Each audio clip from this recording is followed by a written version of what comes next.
ମନ୍ଦିର ଭିତରେ ସମସ୍ତେ ଯାଇ ଉପସ୍ଥିତ ହୁଅନ୍ତି। କ'ଣ ପାଇଁ କହିଲେ? କେବଳ ନିଜ ନିଜର ସ୍ୱାର୍ଥ ପାଇଁ। ଏ ଆସନ୍ତୁ କେତୋଟି ଉଦାହରଣ ଦେବି। ମନେକର 3-4 ଜଣ ଠିଆ ହେଇଛନ୍ତି, ପ୍ରଭୁକୁ ଡାକୁଛନ୍ତି। ଜଣେ କହୁଛି, ହେ ପ୍ରଭୁ, ମୋତେ 1,00,000 ଟଙ୍କା କେଉଁଠି କ'ଣ କରିଦିଏ ପ୍ରଭୁ। ମୁଁ 1,00,000 ଟଙ୍କା ପାଇଲେ ମୋର ସେ ଅଭାବଟା ଦୂରୀଭୂତ ହେବ, ଆଉ ମୁଁ ଆସି ତୋ ପାଖରେ ନଡ଼ିଆ ଚଢ଼େଇବି ପ୍ରଭୁ, ନଡ଼ିଆ ଚଢ଼େଇବି। ଇଏ ଗୋଟେ ଗଲା। ପୁଣି ଆଉ ଜଣେ ଆସିଥିବ, ପ୍ରଭୁ ମୋ ପୁଅଟିଏ ପାସ୍ କରିଦିଏ ପ୍ରଭୁ,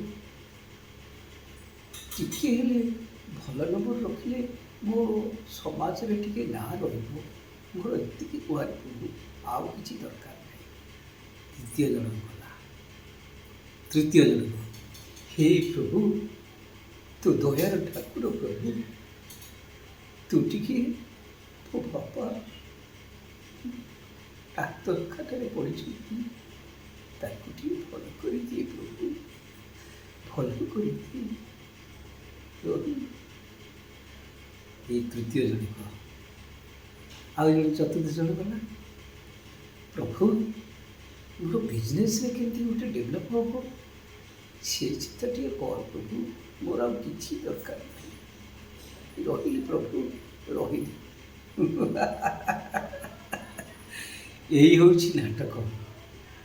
ଅର୍ଥାତ୍ ଆମେ ଜଣେ ହେଲେ ବି କେହି ସେଇ ଠାକୁରଙ୍କ ପାଖରେ ନିଃସ୍ୱାର୍ଥପର ଭାବରେ ଡାକୁନେ, କିନ୍ତୁ ପ୍ରକୃତରେ ସେଇ ହୃଦୟ ରକ୍ଷକ, ସମ୍ମାନ ରକ୍ଷକ, ଦୁଃଖ ରୋଗ ପୀଡ଼ାହାରୀ। ତେଣୁ ତାଙ୍କୁ ନିଃସ୍ୱାର୍ଥପର ଭାବରେ ଡାକିଲେ ସେ ନିଶ୍ଚୟ ଶୁଣିବେ। ରହିଲି। ଜୟ ଜଗନ୍ନାଥ।